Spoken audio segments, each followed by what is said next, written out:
Hello students, welcome back. Okay, in lesson number 4 we have covered almost each and everything and we have come all the way to last page of your textbook, that is page number 56. We have already seen what are radicals, what are positive radicals called as anion, negative radicals called as positive called as cations, negative called as anions. We have already seen, बराबर है, देखा है. Okay, then the positive radicals are also known as basic radicals, whereas the negative radicals are also known as acidic radical. Basic radical, acidic radical, I told you the last, ये जो brown colour, light brown colour का जो passage दिया हुआ है तुमको paragraph, these are examples of the basic radicals and acidic radicals. Okay, teacher might give you the name and they will ask you to give the basic radical. Write the basic radical. You will have to write hydrogen H plus. If they give potassium K plus. If they give you cupric copper, then that is Cu2 plus. cupric copper Cu2 plus दिया है. cuprous को क्या रहेगा? cuprous will be Cu3 plus. बराबर, हम लोग देखा था नोमेनक्लेचर के अंदर variable valency, cuprous, cupric, mercurous, mercuric, ferrous, ferric. याद है या कुछ?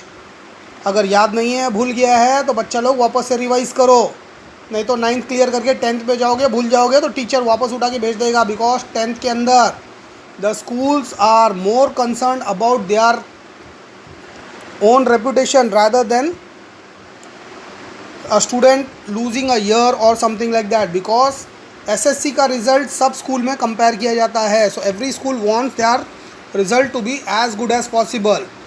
सो you will be very much surprised to see that even people who are passing with 35% in science will be retained back in 9th standard. 35% लेने वाले बच्चे को भी कई बार ऐसा होता है कि टीचर्स लोग रिटेन कर देते हैं. बराबर, जैसा we have heard a story from Tushar Bidlan, जो हमारे पास साइंस से आता था, मालूम है 9th में फ़ेल हो गया था. कोरी क्लासेस, इतना बड़ा क्लासेस में जाता था उधर साइंस में वो, बट फेल हो गया 9th में. And he came to our tuition. अपने को क्या बोलता था वो, जो क्लास टीचर का जो लड़का था उसके साथ उसके क्लास में था, उसका कॉपी मार के वो पास हो गया, लेकिन ये रह गया. बराबर, स्टोरी के अंदर मेरे को डाउट है, बट फिर भी अगर ऐसा कुछ हुआ है तो he was retained in 9th standard. Might be possible because of his worst hand writing.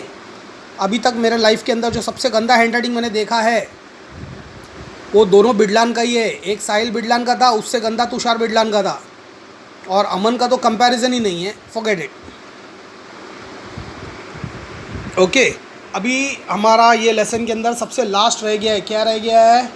In the last video I told you that I will be teaching you how to write the chemical formula of a compound.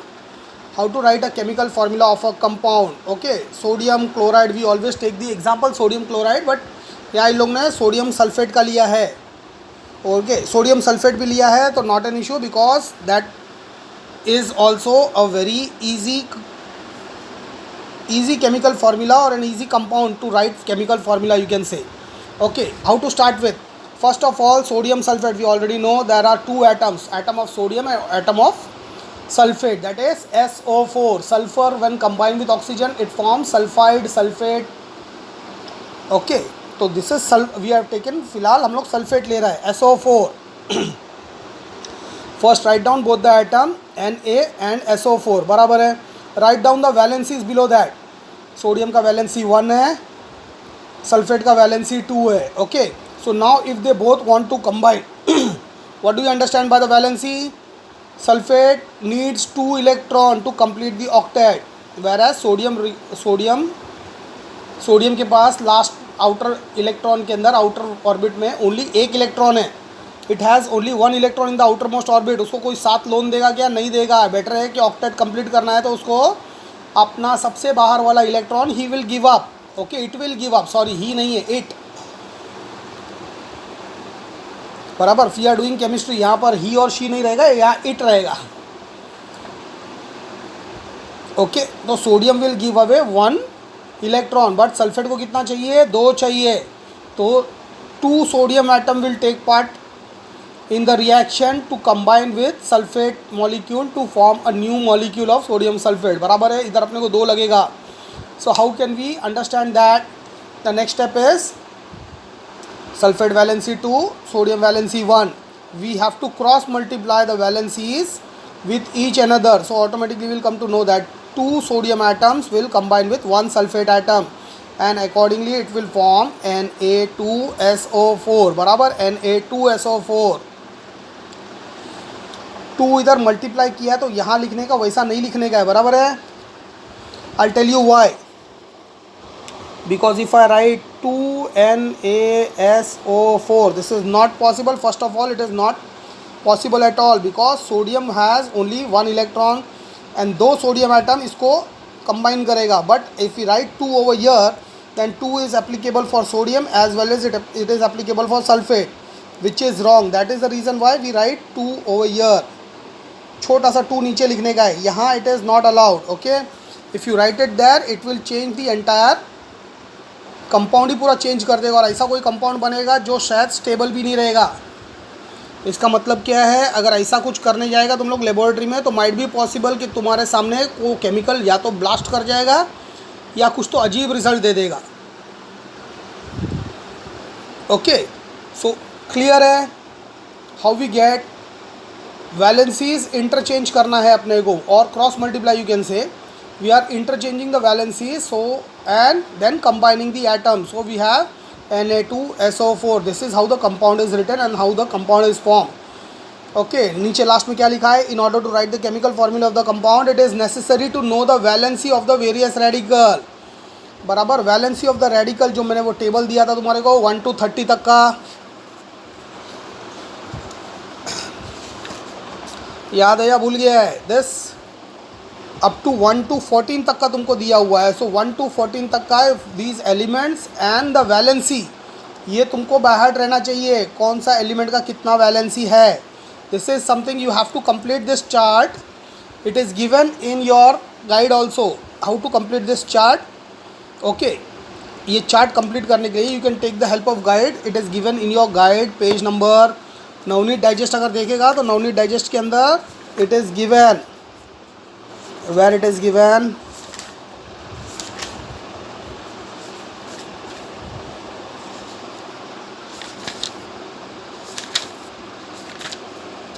here. Okay, the table, it is given on page number 109.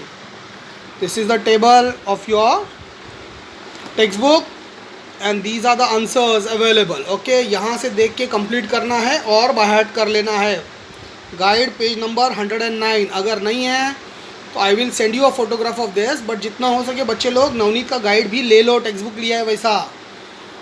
It is very very important because इसके आगे we are going to do lesson number 5 which is the toughest chapter of your entire 9th standard syllabus. सबसे tough chapter lesson number 5 रहने वाला है, acid bases and salts, which is the last lesson that you are going to do in chemistry. Physics में 3 lesson किया था, थोड़ा hard था, फिर हार्ड हुआ, और तीसरा वाला करंट इलेक्ट्रिसिटी सबसे ज़्यादा हार्ड था. बराबर. Chemistry we started with lesson number 4 and fifth one lesson number 5 is the last. So what will happen, lesson number 5 but obvious is going to be the toughest. Okay, अभी यहाँ पर elements और उसका symbol याद करना मुश्किल लग रहा है. There you are going, I just show you something. Okay, acid bases and salts, उसका ये तो पूरा डेफिनेशन ही डेफिनेशन है. इतना डेफिनेशन तुमको समझना है एंड याद रखना है. ओके, वेरएज यहाँ पर सिर्फ तुमको डेफिनेशन और आयंस नहीं याद रखना है, यहाँ पर you have to remember all the kind of, दिख रहा है नीचे, chemical formula, chemical equation, entire chemical equations तुमको याद करना है. You will get questions like write the reaction of acids with oxides of metal. With example, you have to write that particular paragraph and give 2 to 3 chemical equation as an example. 4 mark के question के लिए आएगा. 1 2 3 and this is question number 4. सिर्फ 4 ही question answers है जिसमें chemical reaction तुमको learn करना है. बट बिलीव मी, ये 4 लर्न करते करते तुम्हारा दिमाग का भरता बन जाएगा. Okay, if your radical portion and the valency वगैरह जो हम लोगों ने किया था, if lesson number 4 is not completed and you haven't memorized, उसको मेमोराइज कर लेना, खाली ट्यूशन बुक में लिख के नहीं चलेगा. Whatever I have given you importance, that is something what you have to memorize. वो मेमोराइज हो जाएगा तो ऑटोमेटिकली ये जो मैं एक्सप्लेन करूँगा, so this will become a very very easy like you. Okay, it will become easy for you, not like you, sorry, it will become very easy for you. Okay, वरना तुमको ऐसा लगेगा कि तुमने कुकिंग क्लासेस ज्वाइन किया और पहला ही दिन तुम्हारे को कोई बिरयानी बनाने को सिखा रहा है. ओके, अगर लेसन नंबर 4 याद कर लेगा, this will be as easy as making tea और मैगी. बराबर. अगर तुमको चाहिए तुम्हारा सर नहीं दुखे लेसन नंबर 5 में, तो लेसन नंबर 4 को जितना भी मैंने आपको भेजा है, ऑल 6 वीडियोस, उसको 2-2 बार देखो, ध्यान से देखो, अपना टेलीविज़न सेट बंद करके देखो. ओके, डिस्ट्रैक्शन नहीं चाहिए. एंड उसके बाद में जो राइटिंग वर्क दिया है, वो राइटिंग वर्क पूरा लर्न कर लो. अलॉन्ग विद दैट, उसके साथ में वो टेबल भी जो अभी मैंने बताया है, page number 109 of your guide. Okay, वो टेबल आपको कंप्लीट करना है. किधर गया यार 109? This table you have to complete and write it in your tuition book and by heart. बराबर है. ऐसी बात नहीं है बच्चा लोग के, मतलब ये लेसन तुम लोग को हार्ड लग रहा है, ऐसी बात नहीं है. नवनीत डाइजेस्ट बनाने वाले लोग इतने स्मार्ट और इतने इंटेलिजेंट है. ओके, बट ये लेसन उनके लिए भी हार्ड ही जाता है, क्योंकि वो लोग भी कभी कभी गलती कर जाते हैं. आई जस्ट शो यू, बहुत ही ऐसा गलती किया उन लोगों ने. Okay, this page number 100 also, this last one is very important. How to calculate molecular mass of aluminium phosphate, because this compound never comes very easy in your text books. कभी नहीं आता है, ज़्यादा करके टेक्स्ट बुक में कभी आया नहीं है. ये एल्यूमिनियम फॉस्फेट जो अभी आप करने वाले हो, सिर्फ यही साल आएगा, बाद में नहीं आएगा. तो ये साल के लिए याद कर लो उसको. 10th में ये नाम ही नहीं आया है पूरा इसमें सिलेबस में. Okay, so this thing. अच्छा, ये मिस्टेक नहीं है नवनीत वालों का. नवनीत वालों का mistake I just show you, कहीं पे उन लोगों ने किया था. I just saw today. Yes, find the molecular mass of aluminium chloride. बराबर. क्या लिखा उन लोगों ने? AlCl2 aluminium chloride. बराबर है. यहाँ पर they wrote constituent element Al. Al is a symbol for aluminium, लेकिन उन लोगों ने नाम लिखा है कैल्शियम. बराबर. बराबर नहीं, गलत. तो mistake is bound to happen. ये ऐसा मिस्टेक्स जो होता है ना, हम लोग अगर ये सोचेंगे हाँ याद हो गया, चल ठीक याद हो गया है, लिख लेगा, लिखण्या इतका पाठ झालेला है, ये नहीं सोचने का लिखने जितना याद हो गया है. नहीं, you have to memorise it 100%, so that you don't come across or you don't write any such error in your exams. Because while writing exams, ये फार्मूला का प्रेशर, केमिकल प्रेशर सब रहेगा ही तुम्हारे दिमाग में. ऊपर से एग्ज़ाम का प्रेशर रहेगा. बराबर है. तो such mistake is bound to happen. लेकिन अगर ऐसा मिस्टेक Al लिख के कैल्शियम लिखेगा तो तुम्हारा क्लास टीचर मार्क्स नहीं देने वाला है, even if the entire sums is right. But लेकिन एक जगह कहीं गलती हो गया तो सीधा टीचर क्रॉस मारेगी. बराबर है. और क्या आएगा उधर? केमिकल नहीं आएगा, नेचुरल अंडा आएगा, अंडा. तो ऐसा नहीं करने का. This is something. Okay, these kind of solutions, these problems will be given to you in your exam for 2 marks. Find the molecular mass of, they will give you any molecule. But the thing is that the best thing is you don't have to by heart the atomic numbers, because atomic masses, they will give you atomic masses, and based on those atomic masses only they will give you certain 2 to 3 or 4 any molecules. They will give you the chemical formula. Okay, molecular formula of that, and they will just tell you to find the molecular weight of that. Okay, here they have given you all the 10 जो मैंने तुम लोग को बोला था solve करने के लिए. It is available on your page number 96, 97, 98 and 99. वो पूरा उन लोगों ने 10 सॉल्व किया है. ओके, तो अगर आप लोगों ने सॉल्व करके देखा रहेगा तो आंसर्स मैच करके देख लो. अगर रॉन्ग आया रहेगा तो गाइड से जो रॉन्ग आया है उसको 5 टाइम्स वापस लिख के निकालो. ओके, चलो. Now this lesson is over. कुछ राइटिंग वर्क रह गया था अपना? नहीं रह गया था. I gave you this. Give reason के अंदर there are altogether 4 to 5 give reasons if I am not wrong. Okay, 4 to 5 give reason नहीं है, 3 give reasons है, जिसके अंदर से give reason number 2 is most important. Okay, the valency of carbon is 4. This give reason is most important. Okay, this is something which you have to write it down. And इसको सबसे ज़्यादा अच्छा by heart करना बच्चा लोग, because in your 10th standard you will be dealing with carbon and its compound करके एक lesson आने वाला है. Carbon and compound, the entire lesson is based on carbon. Okay, and if you take science and you go to 12th, in your 12th standard, 12th science, especially in your science 1 में ही आएगा तुम्हारे को organic and inorganic chemistry रहेगा. तो उसके अंदर जो inorganic chemistry होता है, ऑर्गेनिक केमिस्ट्री या ऑर्गेनिक साइंस जो होता है, organic science is full of carbon carbon carbon only. उधर मतलब ऑर्गेनिक साइंस के अंदर if you are having 10 lessons, all the 10 lessons will be based on carbon only. बराबर. कितना लेसन है, क्या लेसन है, I don't know, because carbon valency, ये कार्बन वैलेंसी 4 है, इतना याद है. इसके अलावा ऑर्गेनिक कंपाउंड्स के अंदर मेरे को कुछ भी नहीं मालूम है. Because even my teacher when they taught us when we were in 12th, okay, they said when they started this lesson, they said कि आज ये लेसन पढ़ो ऑर्गेनिक साइंस का, you memorise each and everything.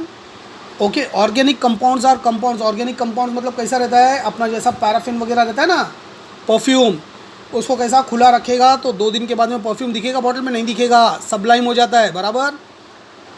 Sublimation होता है, it converts into gaseous state. Similarly उसका पढ़ाई भी वैसे रहता है, ऑर्गेनिक केमिस्ट्री या ऑर्गेनिक साइंस जो भी तुम बोलो उसको. If you learn the lessons, वो लेसन आज तुमको याद रहेगा, 8 दिन के बाद तुम फिर बुक उठा के देखोगे तो एवरीथिंग तुम्हारा दिमाग से सब्लाइम हो चुका रहेगा. That is called the volatile nature of organic chemistry. This was the tagline our teachers used to use in college. Okay, organic chemistry has a volatile nature, it never fits into your brain. आज पढ़ो, 4 दिन बाद भूल जाओगे, कितना भी genius student रहने दे, भूलेगा ही भूलेगा. So organic chemistry is something which you don't have to memorize but you have to understand that. बराबर. अभी the reason for giving you this lecture is not just, तुमको डरा नहीं रहा हूँ मैं, बट तुमको ये बता रहा हूँ कि स्टडी करने का रियल पैटर्न क्या रहेगा. ओके, ये तो लेसन नंबर 5 है, forget about this. We are seeing lesson number 4, measurement of matter. We have done all this. Law of conservation, law of constant proportion, atom, atomic mass number किया था, मोल किया था, molecular mass, molecule सब दिया है. Definitions, important definitions I have already given you. If I am not wrong, I think ये भी photo भेजा था तुमको. definition, all the 6 definitions you have to do it by heart. and law of constant proportion, इधर star किया है तो question number 1 and 2 is important. 3rd भी आया था फोटो के अंदर, बट 1 and 2 ही करना है आपको. Okay, what is meant by unified atomic मास, ये बहुत इंपॉर्टेंट है लेकिन मोस्टली आता नहीं है एग्जाम में. लेकिन आप लोग ये क्वेश्चन नंबर 7 को कर लेना. What is meant by unified atomic mass. 20th century के अंदर ये कुछ अलग कंसेप्ट आया था, unified atomic mass. This in our text book it is given only 1 single sentence. Okay, तो ये चीज़, ये answer question number 7, page number 91 of your guide. This is also important. अगर मैंने स्टार मार्क नहीं किया है, जो कि मैंने नहीं किया हूँ, अभी याद आ रहा है तो मैंने बता दिया हूँ. This answer particularly page number 91, question number 7 is very important. If it comes in your exam it will come for 3 marks. ये पूरा लिखने का है, इतना ही लिखेगा, 3 मार्क्स मिलेगा. बराबर. क्योंकि ये कंसेप्ट मोस्टली बच्चे भूल जाते हैं. तो कुछ अगर किसी खड़ूस टीचर ने, मेरे जैसे किसी टीचर ने अगर पेपर सेट किया तो वो ये ज़रूर डालेगा question.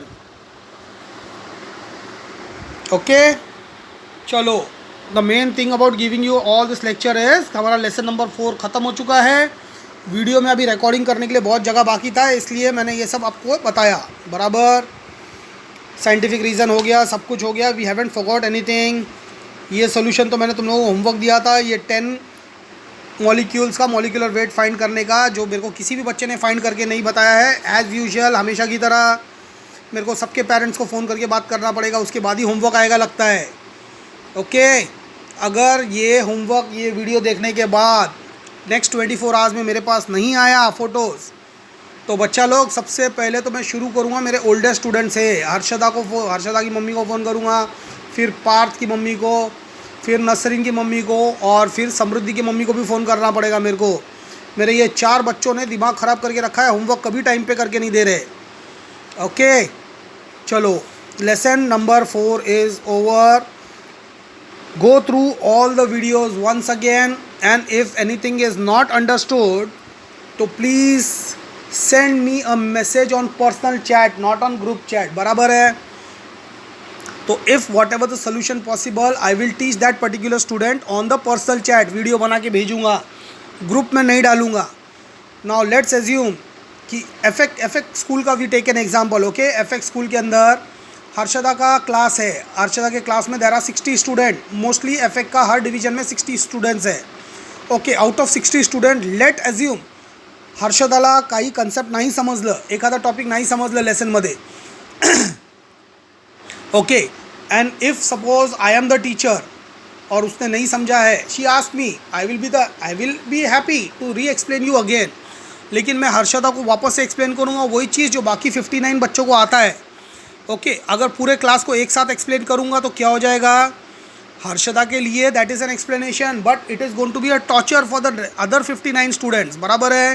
That is the reason why if you have any doubt, I always tell you, if you have any doubt और you need any explanation further, कुछ और क्लैरिफिकेशन चाहिए on any other topic related to studies and the lesson that we have done, just send me a message on the personal chat.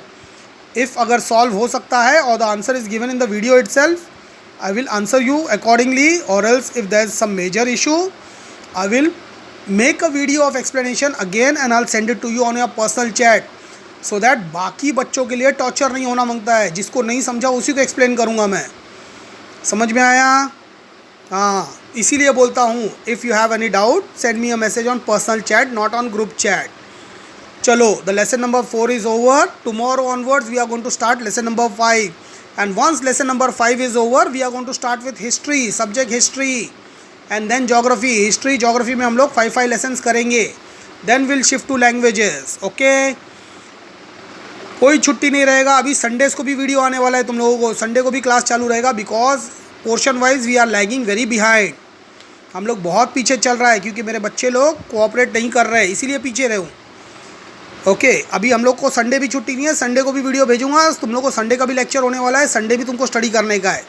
No excuses. Okay, in the next video onwards tomorrow we are starting with acid, bases and salt. And believe me, ये तुम्हारा lesson number 5 is the toughest lesson in your entire 9th standard syllabus of science. I am telling you about the science syllabus के अंदर ये सबसे ज़्यादा hard रहने वाला है और शायद सबसे ज़्यादा लेंदी भी रहने वाला है. कितना लेंथ है उसका नहीं मालूम है. ओके, खाली फ़ोटो देख के समझ लो. टेक्स्ट बुक है ना तुम्हारे पास? एक बार ओपन करके देखो क्या क्या पढ़ना है तुमको. Look at the equations. ये तो डिसएसोसिएशन है, सबसे इजी है. मोल, मॉलिक्यूलर मास हम लोगों ने जो लास्ट लेसन में किया था उसी का और कंटिन्यूएशन है आगे with some more added formulas. Indicators, neutralisation, reaction of neutralisation. These are the kind of chemical equations that you need to by heart. All this we will be studying each and every chemical equation. We will be writing each and every chemical equation 5 times and study it by heart. बराबर, इधर ख़त्म नहीं होता है. chemical equation बहुत ज़्यादा है. Then we will also be studying something related to ferrous sulfate, ferric sulfate, etc. etc. हम लोग ने वेरिएबल वैलेंसी में वहाँ पर पढ़ा था. यहाँ पर हम लोग एक्चुअल उसका देखेंगे chemical reactions. Then after chemical reactions we are also going to see electrical conductivity through liquids. That is we have done previously. हम लोगों ने क्या किया था? Electrolysis of water. इलेक्ट्रोलिसिस किया था हम लोगों ने. वाटर का कुछ डायग्राम याद आया? बराबर. हाँ, तो ये इलेक्ट्रोलिसिस पूरा अपने को वापस स्टडी करना है और कुछ और ज़्यादा डिटेल में स्टडी करना है. Electrolysis of water. Okay, so this is comparatively a smaller lesson. ऐसा लग रहा है लेंथ वाइज, लेकिन जब हम लोग एक एक चीज़ पढ़ने के लिए जाएंगे it is going to make at least ये वीडियो, मतलब लेसन नंबर 4 अगर 6 वीडियो में ख़त्म हो रहा है तो lesson number 5 is going to go up to 8 to 10 videos. Okay, चलो bye bye. Next lesson, lesson number 5 will be starting from tomorrow. Bye bye. Today lesson number 4 ends. इसीलिए भले लेट इवनिंग हो गया है, but I am sending you the video today itself so that we are ending this lesson today, and tomorrow onwards we will start with lesson number 5, acid bases and salts. Bye bye, good night बच्चा लोग.